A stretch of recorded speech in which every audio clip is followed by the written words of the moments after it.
In the Heart of the Word, Reflections by Father Joseph Mary, SCTJM, on the daily readings from the Holy Mass.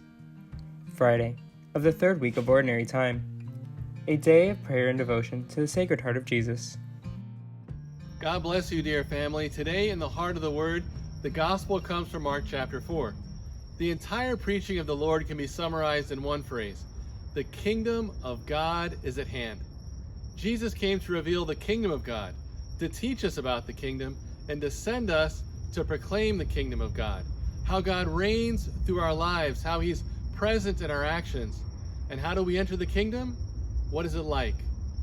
Today, Jesus tells us the kingdom of God is like a mustard seed, that when it is sown in the ground, it is the smallest of all the seeds on the earth. But once it is sown, it springs up and becomes the largest of plants and puts forth large branches so that the birds of the sky can dwell in its shade. My brothers and sisters, the kingdom of God is the smallest gift. It begins with the seed of faith that is sown in our hearts in baptism. It's so small that no one can notice it at first, but if it grows in the soil of the human heart, with the water of grace, the light of the Word, and the nourishment of divine charity in the most blessed sacrament, the Holy Eucharist, the kingdom of God grows within us.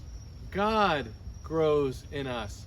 And the branches of the cross, the branches of His love, shape the way that we think, speak, and act, and we discover the true purpose of our lives. These branches become a home for others. And what difference does it make in the world?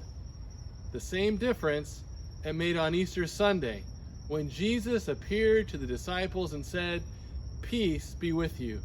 As the Father sends me, so I send you." Jesus said in the Sermon on the Mount, "Blessed are the peacemakers, for they will be called children of God." My brothers and sisters, the world needs peace, and it needs peacemakers, and it needs the kingdom of God. It can seem so impossible.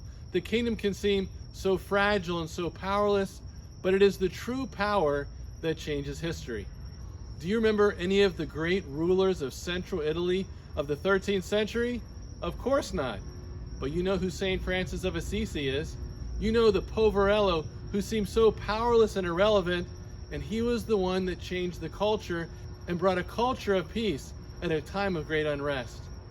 Today, let us begin with a simple prayer, opening our hearts to the Lord, asking Him to sow the seed of peace in our hearts, and committing ourselves to guard the gift, to hold and cherish His peace, His kingdom, and to spend our day in humility, service, kindness, and joy, offering the branches of this tiny seed of God's love for others to find a home.